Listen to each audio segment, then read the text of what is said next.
Hello everyone, welcome back to our channel Chandra's Home World. ಇವತ್ತಿನ ವಿಡಿಯೋದಲ್ಲಿ ಕಿಚನಲ್ಲಿ ಯಾವ ರೀತಿ ಸ್ಮಾರ್ಟ್ ಆಗಿ ನಮ್ಮ ಕೆಲಸಗಳನ್ನ ಮಾಡ್ಕೊಳ್ಬೋದು ಅನ್ನೋದನ್ನ 10 ಟಿಪ್ಸ್ ಆಗಿ ಈ ವಿಡಿಯೋದಲ್ಲಿ ಶೇರ್ ಮಾಡ್ತಾ ಇದ್ದೀನಿ. ಈ ಒಂದು 10 ಕಿಚನ್ ಟಿಪ್ಸ್ ಅಂಡ್ ಟ್ರಿಕ್ಸ್ ನಿಮ್ಮೆಲ್ಲರಿಗೂ ಕೂಡ ತುಂಬಾನೇ ಯೂಸ್ಫುಲ್ ಆಗುತ್ತೆ. ಸಾಮಾನ್ಯವಾಗಿ ಕಿಚನಲ್ಲಿ ಮಾಡುವಂತ ಕೆಲವು ಕೆಲಸಗಳಿಗೆ ತುಂಬಾನೇ ಕಷ್ಟಪಟ್ಟು ಮಾಡ್ತಾ ಇರ್ತೀವಿ. ಸ್ಮಾರ್ಟ್ ಆಗಿ ಆಲೋಚನೆ ಮಾಡಿದ್ರೆ ತುಂಬಾ ಸುಲಭವಾಗಿ, ಅತಿ ಸುಲಭವಾಗಿ ಮಾಡ್ಕೊಳ್ಬೋದು. ಸೊ ಹಾಗಾದರೆ ಆ ಒಂದು ಸ್ಮಾರ್ಟ್ ಟಿಪ್ಸ್ ಆ್ಯಂಡ್ ಟ್ರಿಕ್ಸ್ ಯಾವುದು ಅಂತೆಲ್ಲನೂ ನೋಡೋಕ್ಕೂ ಮುಂಚೆ ನೀವೇನಾದರೂ ನಮ್ಮ ಚಾನಲ್ನ ಫಸ್ಟ್ ಟೈಮ್ ವಿಸಿಟ್ ಮಾಡ್ತಾ ಇದ್ದರೆ ಈಗಲೇ ಸಬ್ಸ್ಕ್ರೈಬ್ ಮಾಡಿಕೊಂಡು ಪಕ್ಕದಲ್ಲಿರುವಂಥ ಬೆಲ್ ಐಕನ್ನ ಕ್ಲಿಕ್ ಮಾಡಿ. ಬೆಲ್ ಐಕನ್ ಕ್ಲಿಕ್ ಮಾಡಿ ಆಲ್ ಆಪ್ಷನ್ ಕ್ಲಿಕ್ ಮಾಡೋದ್ರಿಂದ ನಾನು ನೆಕ್ಸ್ಟ್ ವಿಡಿಯೋ ಹಾಕಿದ ತಕ್ಷಣ ನಿಮಗೆ ನೋಟಿಫಿಕೇಶನ್ ಅಂತ ಬರುತ್ತೆ. ನೀವೇ ಫಸ್ಟಾಗಿ ನಮ್ಮ ವೀಡಿಯೋಸ್ನ ನೋಡ್ಬೋದು. ಇನ್ನು without delay let start the video. Comments of the day ನೋಡೋಣ. ನಿಮ್ಮ ಕಮೆಂಟ್ಸಿಂದ ಯಾರೆಲ್ಲ ನನಗೆ ಸಪೋರ್ಟ್ ಮಾಡಿ ಮೋಟಿವೇಟ್ ಮಾಡ್ತಾ ಇದ್ದೀರೋ ನಿಮ್ಮೆಲ್ಲರಿಗೂ ಕೂಡ ತುಂಬಾ ಥ್ಯಾಂಕ್ಸ್. ನಾನು ಆದರೆ ನಿಮ್ಮ ಕಮೆಂಟ್ಗೆ ಅಲ್ಲೇ ರಿಪ್ಲೈ ಮಾಡಿರ್ತೀನಿ. ಕೆಲವೊಂದು ಕಮೆಂಟ್ಸ್ಗೆ ಅಲ್ಲೇ ರಿಪ್ಲೈ ಮಾಡೋಕ್ಕೆ ಆಗಲ್ಲ. ಸೊ ಆದ ಕಾರಣ ನಾನು ವೀಡಿಯೋಸಲ್ಲಿ ಎಕ್ಸ್ಪ್ಲೇನ್ ಮಾಡ್ತಾ ಇರ್ತೀನಿ. ಇಲ್ಲಿ ಏನು ನೋಡ್ತಾ ಇದ್ದೀರಾ, ಈ ಕಮೆಂಟ್ಗೆ ಇದೇ ಒಂದು ವೀಡಿಯೋದಲ್ಲಿ ಉತ್ತರನ ಕೊಡ್ತಾ ಇದ್ದೀನಿ. ಆದಷ್ಟು ವೀಡಿಯೋನ ಎಲ್ಲೋ ಸ್ಕಿಪ್ ಮಾಡ್ದಿರಾ ಕೊನೆವರೆಗೂ ನೋಡ್ತಾ ಹೋಗಿ. ಟಿಪ್ ನಂಬರ್ 1, ಚಾಪಿಂಗ್ ಬೋರ್ಡ್ಸ್ಗೆ ಸಂಬಂಧಪಟ್ಟಂಗೆ ರೌಂಡ್ ಚಾಪಿಂಗ್ ಇಡ್ಬೋದು ಅಥವಾ ಈ ರೀತಿ ಸ್ಕ್ವಯರ್ ಶೇಪಲ್ಲಿ, ರೆಕ್ಟ್ಯಾಂಗಲ್ ಶೇಪಲ್ಲಿರುವಂಥ ಚಾಪಿಂಗ್ ಬೋರ್ಡ್ಸ್ ಆಗಿರ್ಬೋದು. ಸೊ ಈ ಒಂದು ಚಾಪಿಂಗ್ ಬೋರ್ಡ್ಸ್ ತುಂಬ ದಿನಗಳ ಕಾಲ ಬಾಳಿಕೆ ಬರಬೇಕು ಅನ್ನೋದಾದರೆ ಈ ವಿಡಿಯೋದಲ್ಲಿ ನಾನು ಒಂದು ಟಿಪ್ನ ತಿಳಿಸ್ಕೊಡ್ತೀನಿ. ಆ ರೀತಿ ಫಾಲೋ ಮಾಡಿ. ಈ ಒಂದು ಚಾಪಿಂಗ್ ಬೋರ್ಡ್ ಆಲ್ಮೋಸ್ಟ್ 7 ಇಯರ್ಸಿಂದ ಯೂಸ್ ಮಾಡ್ತಾ ಇದ್ದೀನಿ. ಇಲ್ಲಿ ನೀವು ನೋಡ್ಬೋದು ಎಡ್ಜಸ್ಸಲ್ಲಿ ತುಂಬ ಬ್ಲಾಕ್ ಆಗಿ ಕನ್ವರ್ಟ್ ಆಗಿದೆ. ಸಾಮಾನ್ಯವಾಗಿ ಚಾಪಿಂಗ್ ಬೋರ್ಡ್ಸ್ನ ತೊಳೆದ್ಬಿಟ್ಟು ಇಮ್ಮಿಡಿಯೇಟಾಗಿ ಈ ರೀತಿ ಟಬ್ಬಲ್ಲಿ ಇಡ್ತಾ ಇರ್ತೀವಿ. ಈ ರೀತಿ ಇಡೋದ್ರಿಂದನೂ ಫಂಗಲ್ ಅನ್ನೋದು ಫಾರ್ಮ್ ಆಗುತ್ತೆ. ಈ ಬ್ಯಾಡ್ ಬ್ಯಾಕ್ಟೀರಿಯಾ ಅನ್ನೋದು ಚಾಪಿಂಗ್ ಬೋರ್ಡ್ಸಲ್ಲಿ ಬೆಳ್ಕೊಳ್ತಾ ಹೋಗುತ್ತೆ. ಅದ್ರ ಬದಲಾಗಿ ನೀವು ಚಾಪಿಂಗ್ ಬೋರ್ಡ್ನ ಇಮ್ಮಿಡಿಯೇಟಾಗಿ ಈ ರೀತಿ ಸ್ವಲ್ಪ ನೇತಾಕೋದ್ರಿಂದ ವಾಟರ್ ಏನಾದರೂ ಇದ್ರೂ ಕೂಡ ಅದು ಕೆಳಗಡೆ ಬೀಳ್ತಾ ಹೋಗುತ್ತೆ. ಇದು ನೀವು ನೋಡ್ತಾ ಇದ್ದೀರಲ್ಲ, ಇದು ನಾನು 2 ಇಯರ್ಸಿಂದ ಯೂಸ್ ಮಾಡ್ತಾ ಇದ್ದೀನಿ. ಇದರಲ್ಲಿ ನಾನು ಕಟ್ಟಿಂಗ್ಸ್ ಎಲ್ಲನೂ ಮಾಡ್ತಾ ಇರ್ತೀನಿ. ಆದರೂ ಕೂಡ ಇದರ ಎಡ್ಜಸ್ ಅನ್ನೋದು ತುಂಬ ನೀಟಾಗಿದೆ. ಇದು ಯಾವುದೇ ರೀತಿ ಕಲರ್ ಕೂಡ ಚೇಂಜ್ ಆಗಿಲ್ಲ. ಸೊ ಆದಷ್ಟು ಈ ರೀತಿ ಚಾಪಿಂಗ್ ಬೋರ್ಡ್ಸ್ನ ಯೂಸ್ ಮಾಡಬೇಕಾದ್ರೆ ಈ ಒಂದು ಸಿಂಪಲ್ ಟಿಪ್ನ ಫಾಲೋ ಮಾಡಿ. ಆಗ ಈ ರೀತಿ ಬ್ಯಾಡ್ ಬ್ಯಾಕ್ಟೀರಿಯಾ ಇರ್ಬೋದು ಅಥವಾ ಕಲರ್ ಚೇಂಜ್ ಆಗೋದಿರ್ಬೋದು, ಇದೆಲ್ಲನೂ ಆಗದಿರ ಇರುತ್ತೆ. ಫಸ್ಟಿಗೆ ನಾನು ಈ ಒಂದು ಚಾಪಿಂಗ್ ಬೋರ್ಡ್ನ ಈ ರೀತಿ ಸೈಡ್ಗೆ ಇಡ್ತಾ ಇದ್ದೆ.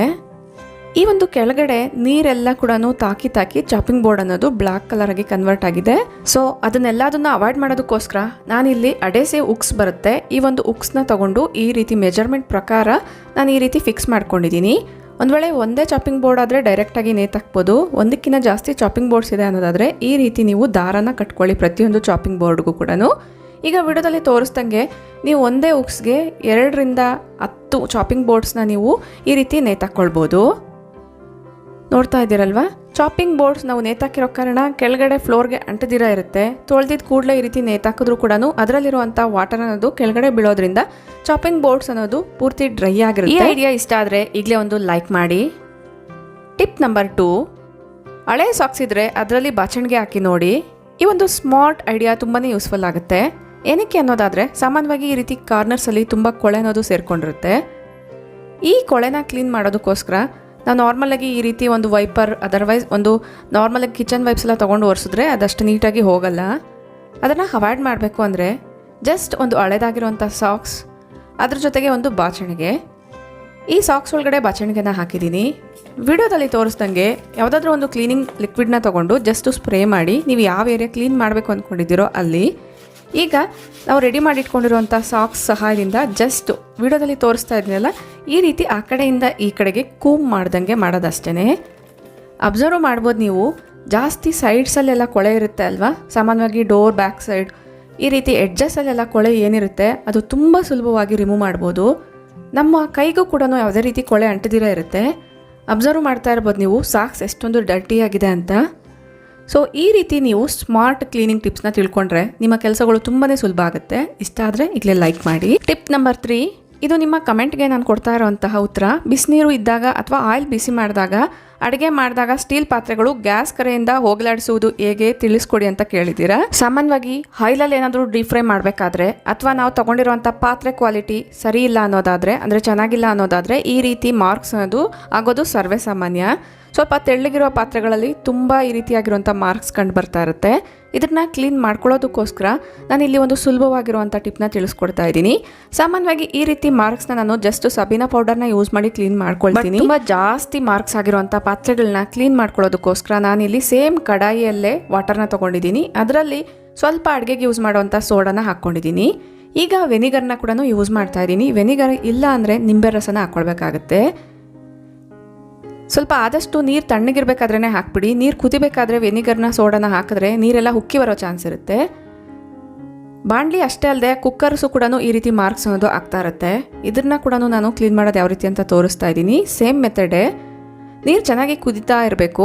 ಆ ಕುದಿಯುವಂಥ ನೀರಲ್ಲಿ ಈ ರೀತಿ ಕುಕ್ಕರ್ನ ಇಟ್ಬಿಡಿ. ಕುಕ್ಕರ್ನ ಬ್ಯಾಕ್ ಸೈಡ್ ಮಾರ್ಕ್ಸ್ ಆಗಿರೋದ್ರಿಂದ ಸೊ ಈ ನೀರಲ್ಲಿ ನಾವು ಈ ರೀತಿ ಡಿಪ್ ಮಾಡಿ ಇಟ್ಟಾಗ ಬೇಗನೆ ಆ ಒಂದು ಕೊಳೆ ಎಲ್ಲದು ಸಾಫ್ಟ್ ಆಗಿಬಿಡುತ್ತೆ. ಸಾಫ್ಟ್ ಆಗಿರೋಂತಹ ಕೊಳೆನ ನಾವು ಕ್ಲೀನ್ ಮಾಡೋದು ತುಂಬಾ ಸುಲಭ. ಒಂದು ವೇಳೆ ಕುಕ್ಕರ್ ಒಳಗಡೆ ಕೂಡ ಮಾರ್ಕ್ಸ್ ಇದೆ ಅನ್ನೋದಾದರೆ ಇದೇ ರೀತಿಯೇ ಕ್ಲೀನ್ ಮಾಡ್ಕೊಳ್ಬೋದು. ಈಗ ನಾನು ಒಂದು 5 ನಿಮಿಷ ಕುದಿಸಿದ್ದೀನಿ. ಈಗ ಸೈಡ್ಗೆ ಇಟ್ಟಿದ್ದೀನಿ ನೋಡಿ. ಅದೇ ವಾಟರ್ನ ಕುಕ್ಕರ ಒಳಭಾಗದಲ್ಲೂ ಕೂಡ ಸೇರಿಸ್ಕೊಳ್ತಾ ಇದ್ದೀನಿ. ಸೊ ಕುಕ್ಕರ್ ಒಳಗಡೆ ಕೂಡ ಸ್ವಲ್ಪ ಮಾರ್ಕ್ಸ್ ಇರೋದ್ರಿಂದ ಅದು ಕೂಡ ಸ್ವಲ್ಪ ಸಾಫ್ಟ್ ಆಗಲಿ ಅನ್ನೋದ್ರಿಂದ ನಾನು ಕುಕ್ಕರ್ ಒಳಗಡೆ ಕೂಡ ಸೇಮ್ ವಾಟರ್ನೇ ಸೇರಿಸಿ ಸೈಡ್ಗೆ ಇಟ್ಕೊಂಡಿದ್ದೀನಿ. ಈಗ ನೋಡಿ, ಈ ವಾಟರ್ನ ಬೇರೆ ಕಡೆ ಎಲ್ಲೂ ಚೆಲ್ದಿರೋ ಸಿಂಕಲ್ಲಿ ಹಾಕೋದ್ರಿಂದ ಸಿಂಕ್ ಬ್ಲಾಕ್ ಎಲ್ಲ ಏನಿರುತ್ತೆ ಅದೆಲ್ಲ ಅವಾಯ್ಡ್ ಆಗುತ್ತೆ.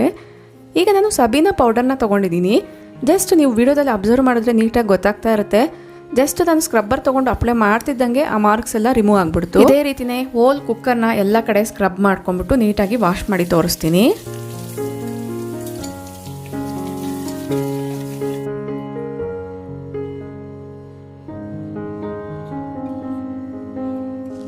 ಅಬ್ಸರ್ವ್ ಮಾಡಿದ್ರಲ್ಲ, ಕುಕ್ಕರ್ನ ಹೊರಭಾಗ ಒಳಭಾಗ ಕೂಡ ತುಂಬ ಶೈನಿಯಾಗಿ ನೀಟಾಗಿ ಕ್ಲೀನ್ ಆಗಿದೆ. ಇದೇ ರೀತಿಯೇ ಈ ಒಂದು ಬಾಣಲಿನ ಕೂಡ ಕ್ಲೀನ್ ಮಾಡ್ಕೊಳ್ತಾ ಇದ್ದೀನಿ.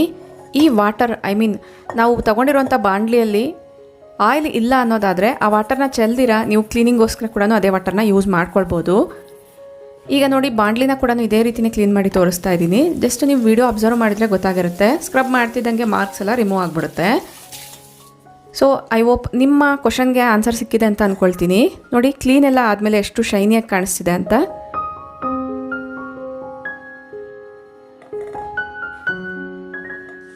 ಇಷ್ಟ ಆದರೆ ಈಗಲೇ ಒಂದು ಲೈಕ್ ಮಾಡಿ. ಟಿಪ್ ನಂಬರ್ 4, ಸಾಮಾನ್ಯವಾಗಿ ಈಗ ತುಂಬ ಜನ ಬ್ರಾಸ್ ಐಟಮ್ಸ್ ಇರ್ಬೋದು, ಕಾಪರ್, ಹಿತ್ತಾಳೆ, ತಾಮ್ರ, ಕಂಚು ಈ ರೀತಿ ಪಾತ್ರೆಗಳನ್ನ ಅಡುಗೆಗೋಸ್ಕರ ಯೂಸ್ ಮಾಡ್ತಾ ಇರ್ತೀವಿ. ಸೊ ನಾನು ಡೈಲಿ ಮುದ್ದೆ ಮಾಡೋದಕ್ಕೋಸ್ಕರ ಈ ಒಂದು ಪಾತ್ರೆನ ಯೂಸ್ ಮಾಡ್ತಾ ಇದ್ದೀನಿ. ಸಾಮಾನ್ಯವಾಗಿ ಮುದ್ದೆ ಮಾಡಿರೋ ಪಾತ್ರೆನ ನೆನೆಸ್ಬಿಟ್ಟು ವಾಶ್ ಮಾಡ್ಕೊಳ್ತಾ ಇರ್ತೀವಿ. ಸೊ ನೆನೆಸಿದಾಗ ಆ ಒಂದು ವಾಟರ್ ಏನಿರುತ್ತೆ ಅದನ್ನು ಚೆಲ್ದಿರ ನಾನು ಗಿಡಗಳಿಗೆ ಹಾಕಿದ್ದೀನಿ. ಈಗ ಒಳಗಡೆ ಪೂರ್ತಿಯಾಗಿ ನೀಟಾಗಿ ಕ್ಲೀನ್ ಮಾಡಿದ್ದೀನಿ. ಬಟ್ ಹೊರಭಾಗನ ಕ್ಲೀನ್ ಮಾಡ್ಕೊಳ್ಳೋದಕ್ಕೋಸ್ಕರ ವೆರಿ ಸಿಂಪಲ್ ಮೆಥಡ್. ಜಸ್ಟ್ ನಾನು ಲಾಸ್ಟ್ ವಿಡಿಯೋದಲ್ಲಿ ಪೂಜಾ ಐಟಮ್ಸ್ನ ಕ್ಲೀನ್ ಮಾಡ್ಕೊಳ್ಳೋದಕ್ಕೋಸ್ಕರ ಒಂದು ಪೇಸ್ಟ್ನ ನಿಮ್ಮ ಜೊತೆ ಶೇರ್ ಮಾಡ್ಕೊಂಡಿದ್ದೆ. ಅದರಲ್ಲಿ ಒಂದು ಡ್ರಾಪಷ್ಟು ಪೇಸ್ಟ್ ಆದರೆ ಸಾಕಾಗುತ್ತೆ. ಜಸ್ಟ್ ನೀವು ಕೈಯಲ್ಲೇ ಈ ರೀತಿ ಅಪ್ಲೈ ಮಾಡೋದಷ್ಟೇ. ನೋಡ್ತಾ ಇದ್ದೀರಲ್ಲ, ಪೂರ್ತಿಯಾಗಿ ಕ್ಲೀನ್ ಆಗ್ತಾ ಇದೆ.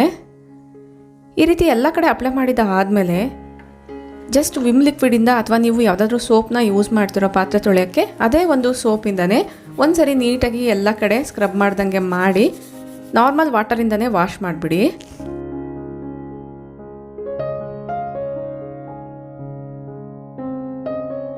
ಅಬ್ಸರ್ವ್ ಮಾಡ್ತಾ ಇದ್ದೀರಲ್ಲ, ಪಾತ್ರೆ ಪಳಪಳ ಅಂತ ಹೊಳಿತಾ ಇದೆ. ಡೈಲಿ ಈ ರೀತಿ ಪಾತ್ರೆಗಳೇನಾದರೂ ನೀವು ಯೂಸ್ ಮಾಡ್ತಾ ಇದ್ರೆ ಡೆಫಿನೆಟ್ಲಿ ಒಂದ್ಸರಿ ಟ್ರೈ ಮಾಡಿ, ತುಂಬಾ ಯೂಸ್ಫುಲ್ ಆಗುತ್ತೆ. ಲಾಸ್ಟ್ ವಿಡಿಯೋದಲ್ಲಿ ನನಗೊಂದು ಕಮೆಂಟ್ ರಿಸೀವ್ ಆಗಿತ್ತು, ನಾವು ಮಾಡಿಟ್ಕೊಂಡಿರುವಂಥ ಈ ಒಂದು ಪೇಸ್ಟ್ನ ಹೊರಗಡೆನೇ ಎಷ್ಟು ದಿನಗಳವರೆಗೂ ಸ್ಟೋರ್ ಮಾಡ್ಕೊಳ್ಬೋದು ಅಂತ. ಆಲ್ಮೋಸ್ಟ್ 1 ಮಂತ್ವರೆಗೂ ಸ್ಟೋರ್ ಮಾಡ್ಕೊಳ್ಬೋದು. ಬಟ್ ನೀವು ಹಾಕುವಂಥ ಬಾಟಲ್ ಕ್ಯಾಪ್ಗೆ ಹೋಲ್ನ ಇಟ್ಕೊಳ್ಬೇಕಾಗುತ್ತೆ. ಟಿಪ್ ನಂಬರ್ 5, ಸಾಮಾನ್ಯವಾಗಿ ಎವ್ರಿ ಡೇ ಹಾಲನ್ನ ತೊಗೊಳ್ತಾ ಇರ್ತೀವಿ. ಬಟ್ ಪಾಕೆಟ್ ಹಾಲು ತೊಗೊಳ್ಳೋವಂಥವ್ರಿಗೆ ಈ ಒಂದು ಐಡಿಯಾ ತುಂಬ ಯೂಸ್ಫುಲ್ ಆಗುತ್ತೆ. ಇದು ಏನು ನೋಡ್ತಾ ಇದ್ದೀರಾ, ಇವತ್ತು ತೊಗೊಂಡಿರುವಂಥ ಹಾಲು. ಈಗ ಏನು ತೋರಿಸ್ತೀನಿ ನೋಡಿ. ಈ ಒಂದು ಪಾಕೆಟ್ ಬಂದು ನೆನ್ನೆ ತೊಗೊಂಡಿರುವಂಥ ಹಾಲು. ಒಂದಿನ ಲೇಟಾಗಿ ತೊಗೊಂಡಿರುವಂಥ ಹಾಲಿನ ಪಾಕೆಟ್ನ ನೀವು ಅಬ್ಸರ್ವ್ ಮಾಡ್ಬೋದು. ಕೆನೆ ಎಲ್ಲ ಏನಿರುತ್ತೆ ಆ ಒಂದು ಕ್ರೀಮ್ ರೀತಿ ಇರುವಂಥದ್ದು ಹಾಲಿನ ಕವರ್ಗೆ ಅಂಟ್ಕೊಂಡ್ಬಿಟ್ಟಿರುತ್ತೆ. ನಾವು ಎಷ್ಟು ದಿನಗಳ ಕಾಲ ಫ್ರಿಜ್ಜಲ್ಲಿ ಇಟ್ಟರು ಕೂಡ ಆ ಒಂದು ಕೆನೆ ಪೇಪರ್ಗೆ ಜಾಸ್ತಿನೇ ಅಂಟ್ಕೊಳ್ತಾ ಹೋಗುತ್ತೆ. ಸೊ ಆದಷ್ಟು ಆ ಒಂದು ಕೆನೆನ ಆ ರೀತಿ ಪೇಪರ್ಗೆ ಅಂಟ್ಕೊಳ್ದಿರಾ, ಕವರ್ಗೆ ಅಂಟ್ಕೊಳ್ದಿರಾ, ನಾವು ನಾರ್ಮಲಿ ಮೊಸರು ಮತ್ತು ತುಪ್ಪ ಎಲ್ಲ ಮಾಡ್ಕೊಳ್ತೀವಲ್ವ, ಅದಕ್ಕೆ ಕೆನೆನ ತೆಗೆದಿಡ್ತಾ ಇರ್ತೀವಿ. ಆ ಒಂದು ಕೆನೆ ಜಾಸ್ತಿ ಬರಬೇಕು ಅಂದರೂ ಕೂಡ ನೀವು ಈ ಒಂದು ಐಡಿಯಾನ ಫಾಲೋ ಮಾಡ್ಬೋದು. ನೀವೀಗ ನೋಡ್ತಾ ಇದ್ದೀರಾ, ನಾನು ಒಂದು ನಿನ್ನೆ ತೊಗೊಂಡಿರೋಂಥ ಪಾಕೆಟಿಂದ ಹೊಡೆದಿರೋಂಥ ಹಾಲು, ಒಂದು ಬಂದು ಇವತ್ತು ತೊಗೊಂಡಿರೋವಂಥದ್ದು. ನಿನ್ನೆ ಏನು ತೊಗೊಂಡಿದ್ದೆ ಹಾಲಿನ ಪಾಕೆಟು, ಅದರಲ್ಲಿ ತುಂಬ ಜಾಸ್ತಿ ಕೆನೆ ಅನ್ನೋದು ಫಾರ್ಮ್ ಆಗಿರುತ್ತೆ ಪಾಕೆಟಲ್ಲಿ. ಅಂದರೆ ಈ ಒಂದು ಕ್ರೀಮಿ ಕನ್ಸಿಸ್ಟೆನ್ಸಿಯಲ್ಲಿರುತ್ತೆ. ಈಗ ವಿಂಟರ್ ಆಗಿರೋದ್ರಿಂದ ಈ ಒಂದು ಕ್ರೀಮ್ನ ಬಿಸಾಡ್ದಿರ ಡೈರೆಕ್ಟಾಗಿ ನಾವು ಸ್ಕಿನ್ ಮೇಲೆ ಅಪ್ಲೈ ಮಾಡ್ಕೊಳ್ಬೋದು. ಬಟ್ ನಿಮಗೆ ಈ ರೀತಿ ಅಪ್ಲೈ ಮಾಡೋದೆಲ್ಲ ಇಷ್ಟ ಇಲ್ಲ, ಆ ಕೆನೆನೇ ನಾವು ಪೂರ್ತಿಯಾಗಿ ಯೂಸ್ ಮಾಡ್ಕೊಳ್ಬೇಕು ಅನ್ನೋದಾದರೆ ಸೊ ಆದಷ್ಟು ಇವತ್ತು ತೊಗೊಂಬಂದಿರೋ ಹಾಲನ್ನ ಇವತ್ತೇ ಪಾಕೆಟಿಂದ ಕಟ್ ಮಾಡಿಬಿಟ್ಟು ಕಾಯಿಸಿ ಇಟ್ಕೊಳ್ಳಿ. ಆಗ ಕೆನೆ ಕೂಡ ಜಾಸ್ತಿ ಬರುತ್ತೆ.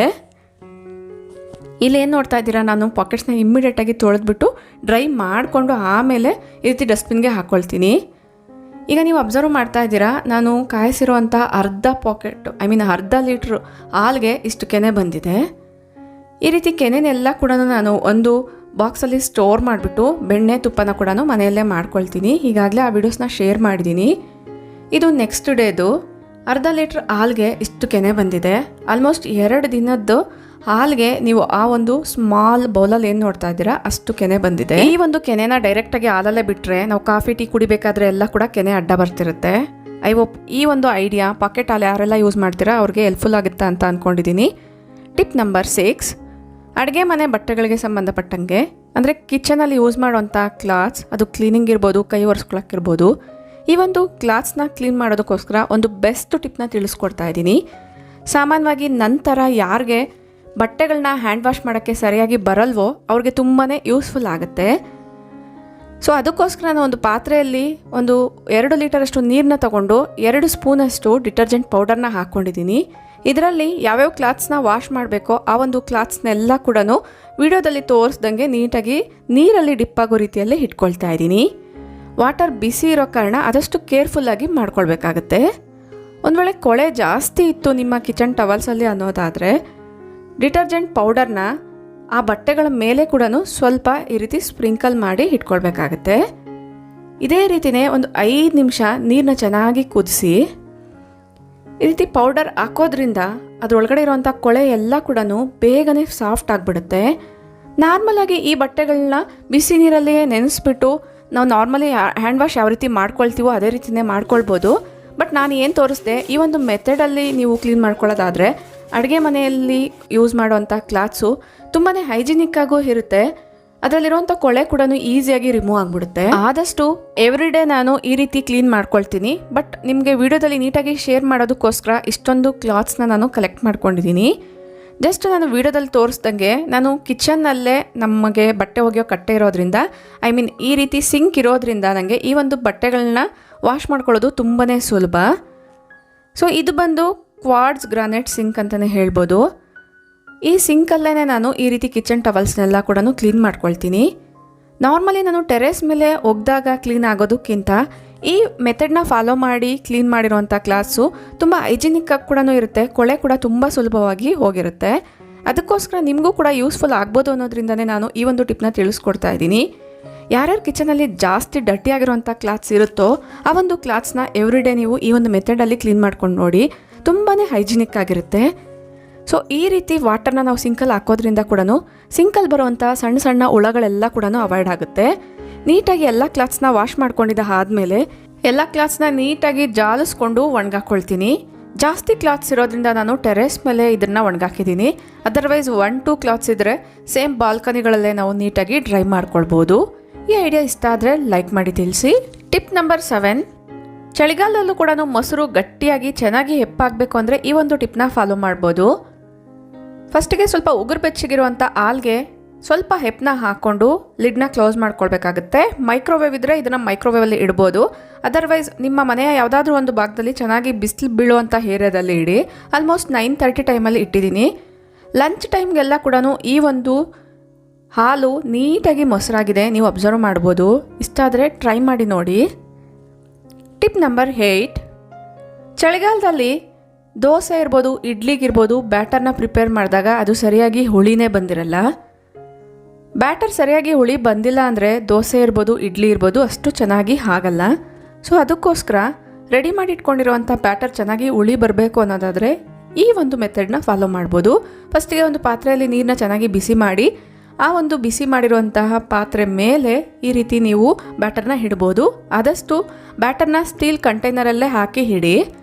ಅದರ್ವೈಸ್ ಇದೇ ಒಂದು ಬ್ಯಾಟರ್ನ ಒಂದು ಬೆಚ್ಚಗಿರುವಂಥ ಕ್ಲಾತ್ನ ತೊಗೊಳ್ಳಿ, ಒಂದು ಮಂದವಾಗಿರುವಂಥ ಬಟ್ಟೆನ ತೊಗೊಂಡು ಆ ಬಟ್ಟೆ ಮೇಲೆ ಬ್ಯಾಟರ್ನ ಈ ರೀತಿಯಾಗಿ ಇಟ್ಬಿಟ್ಟು ಈ ರೀತಿ ಚೆನ್ನಾಗಿ ಕ್ಲೋಸ್ ಮಾಡಿ ಸೈಡ್ಗೆ ಇಟ್ಕೊಳ್ಬೋದು. ಅದರ್ವೈಸ್ ಈ ರೀತಿ ಏನಾದರೂ ಕ್ಲೋಸ್ಡ್ ಕ್ಯಾಬಿನೆಟ್ಸ್ ಇದ್ದರೆ ಇದ್ರೊಳಗಡೆ ಕೂಡ ನೀವು ಬ್ಯಾಟರ್ ಹಾಕಿರುವಂಥ ಕಂಟೈನರ್ನ ಇಡ್ಬೋದು. ಅಥವಾ ಈ ಥರ ಮೈಕ್ರೋವೇವ್ ಏನಾದರೂ ಇದ್ದರೆ ಅದರೊಳಗಡೆ ಕೂಡ ಇಟ್ಕೊಳ್ಬೋದು. ಇದರಿಂದ ಎಲ್ಲ ಕೂಡ ಟೆಂಪರೇಚರ್ ಅನ್ನೋದು ಕರೆಕ್ಟಾಗಿ ಸೆಟ್ಟಾಗಿ ಬೆಳಗ್ಗೆ ಅಷ್ಟರಲ್ಲಿ ಚೆನ್ನಾಗಿ ಹುಳಿ ಬಂದಿರುತ್ತೆ. ಮಾರ್ನಿಂಗ್ ಟೈಮ್ ತೋರಿಸ್ತಾ ಇದ್ದೀನಿ ನೋಡಿ, ಹುಳಿ ಎಷ್ಟೊಂದು ಪರ್ಫೆಕ್ಟಾಗಿ ಬಂದಿದೆ ಅಂತ. ಐ ಹೋಪ್ ಈ ಒಂದು ಐಡಿಯಾ ಯಾರ ಮನೆಯಲ್ಲೆಲ್ಲ ಬ್ಯಾಟರ್ ಸರಿಯಾಗಿ ಹುಳಿ ಬರ್ತಾ ಇರಲ್ವೋ ಅಂತ ಅವ್ರಿಗೆ ತುಂಬಾ ಹೆಲ್ಪ್ಫುಲ್ ಆಗುತ್ತೆ ಅಂತ ಅಂದ್ಕೊಂಡಿದ್ದೀನಿ. ನೆಕ್ಸ್ಟ್ ಟಿಪ್ ಏನು ಅಂತ ನೋಡೋಣ. ಸಾಮಾನ್ಯವಾಗಿ ಹಾಲಿನ ಪಾತ್ರೆಯಲ್ಲಿರ್ಬೋದು ಅಥವಾ ಮೊಸರು ಇರ್ಬೋದು, ಖಾಲಿ ಆದಮೇಲೆ ಆ ಪಾತ್ರೆಯಲ್ಲಿ ಅದರ ಕಣಗಳನ್ನೋದು ಉಳ್ಕೊಂಡಿರುತ್ತೆ. ಬಟ್ ಆ ಒಂದು ವಿಡಿಯೋನ ನಾನು ಶೂಟ್ ಮಾಡಿ ಇಟ್ಟಿದ್ದೆ, ಅದರ ಪೂರ್ತಿ ಕ್ಲಿಪ್ಪಿಂಗ್ಸ್ ಬೈ ಮಿಸ್ಟೇಕ್ ನಾನೇ ಡಿಲೀಟ್ ಮಾಡಿಬಿಟ್ಟಿದ್ದೀನಿ. ಅದಕ್ಕೋಸ್ಕರ ಜಸ್ಟ್ ವಾಯ್ಸ್ ಓವರ್ನ ಕೊಡ್ತಾ ಇದ್ದೀನಿ ಅಷ್ಟೇ. ಸೊ ಹಾಲು ಪೂರ್ತಿ ಖಾಲಿ ಆದಮೇಲೆ ಅದೇ ಪಾತ್ರೆಯಲ್ಲೇ ನೀವು ಚಪಾತಿ ಹಿಟ್ಟನ್ನ ಕಲಸಿಡ್ಬೋದು. ಆ ರೀತಿ ಕಲಸಿಟ್ರೆ ಚಪಾತಿಗಳು ತುಂಬ ಸಾಫ್ಟಾಗೂ ಬರುತ್ತೆ. ಹಾಲಿನ ಕೆನೆ ಏನಾದರೂ ಸೈಡಲ್ಲೆಲ್ಲ ಅಂಟ್ಕೊಂಡಿದ್ರೆ ಅದೆಲ್ಲ ಕೂಡ ವೇಸ್ಟ್ ಆಗದಿರೋ ಕೂಡ ಇರುತ್ತೆ. ನೀವು ಅಬ್ಸರ್ವ್ ಮಾಡ್ಬೋದು ಇಲ್ಲಿ. ಸೊ ತುಂಬ ಸಾಫ್ಟಾಗಿ ಬಂದಿದೆ ಚಪಾತಿಗಳು. ಬಟ್ ಕೆಲವೊಂದು video clippings by mistake delete ಆಗಿರೋದ್ರಿಂದ ನಿಮಗೆ ಪೂರ್ತಿಯಾಗಿ ಶೇರ್ ಮಾಡೋಕ್ಕೆ ಆಗ್ತಾ ಇಲ್ಲ. ಇಷ್ಟ ಆದರೆ ಲೈಕ್ ಮಾಡಿ. ನೆಕ್ಸ್ಟು ನಾನ್ ವೆಜ್ ಎಲ್ಲನೂ ಮಾಡಿದಾಗ ಆ ಒಂದು ಪಾತ್ರೆಗಳೆಲ್ಲ ಏನಿರುತ್ತೆ ಅದೊಂದು ರೀತಿ ಬ್ಯಾಡ್ ಸ್ಮೆಲ್ಲೆಲ್ಲ ಬರ್ತಾ ಇರುತ್ತೆ, ಅಂದರೆ ನಾನ್ ವೆಜ್ ಸ್ಮೆಲ್ಲೆಲ್ಲ ಬರ್ತಾ ಇರುತ್ತೆ. ಅದನ್ನು ಅವಾಯ್ಡ್ ಮಾಡಬೇಕು ಅನ್ನೋದಾದರೆ ನೀವು ಪಾತ್ರೆಗಳೆಲ್ಲನೂ ಕ್ಲೀನ್ ಮಾಡೋಕ್ಕೆ ಲಿಕ್ವಿಡ್ ಏನಾದರೂ ಯೂಸ್ ಮಾಡೋದಾದರೆ ಲಿಕ್ವಿಡ್ನ ತೊಗೊಳ್ಳಿ. ಅದರ್ವೈಸ್ ನೀವು ಸೋಪ್ನ ಯೂಸ್ ಮಾಡ್ತೀರಾ ಅನ್ನೋದಾದರೆ ಸೇಮ್ ಸೋಪ್ನೇ ತೊಗೊಳ್ಳಿ. ನಾನಿಲ್ಲಿ ಲಿಕ್ವಿಡ್ನ ತೊಗೊಳ್ತಾ ಇದ್ದೀನಿ. ಇದು ಬಂದು ವಿಮ್ ಲಿಕ್ವಿಡು. ಇದನ್ನೇ ಜಸ್ಟ್ ಒಂದು ಸ್ಪೂನಷ್ಟು ಹಾಕ್ಕೊಂಡಿದ್ದೀನಿ. ಇದರಲ್ಲಿ ನಾನು ಮನೆಯಲ್ಲೇ ಮಾಡಿಟ್ಕೊಂಡಿರೋಂಥ ಹೋಮ್ ಮೇಡ್ ಲಿಕ್ವಿಡ್ನ ಹಾಕ್ಕೊಳ್ತಾ ಇದ್ದೀನಿ. ಇದು ಕ್ಲೀನಿಂಗೋಸ್ಕರ ಮಾಡಿರೋವಂಥದ್ದು. ಇದಿಲ್ಲ ಅನ್ನೋದಾದರೆ ವೆನಿಗರು ಮತ್ತು ಸೋಡಾನ ಹಾಕ್ಕೊಳ್ಳಿ. ಇದ್ರ ಜೊತೆಗೆ ಚೆನ್ನಾಗಿ ಮಿಕ್ಸ್ ಮಾಡಿ ಇದರಿಂದ ನಾವು ಪಾತ್ರೆಗಳನ್ನ ಕ್ಲೀನ್ ಮಾಡೋದ್ರಿಂದ, ಎಸ್ಪೆಷಲಿ ನಾನ್ ವೆಜ್ ಎಲ್ಲ ಮಾಡಿದಾಗ ಆ ಒಂದು ಸ್ಮೆಲ್ಲೆಲ್ಲ ಏನಿರುತ್ತೆ ಅದೆಲ್ಲ ಪೂರ್ತಿಯಾಗಿ ಅವಾಯ್ಡ್ ಆಗುತ್ತೆ.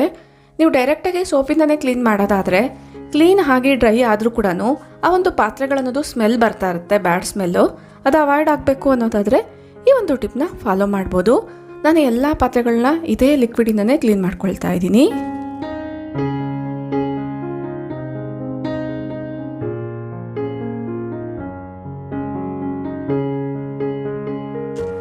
ಈ ಐಡಿಯಾ ನಾನ್ ವೆಜ್ ಎಲ್ಲ ಮಾಡೋವಂಥವ್ರಿಗೆ ತುಂಬಾ ಹೆಲ್ಪ್ಫುಲ್ ಆಗುತ್ತೆ ಅಂತ ಅಂದ್ಕೊಂಡಿದ್ದೀನಿ.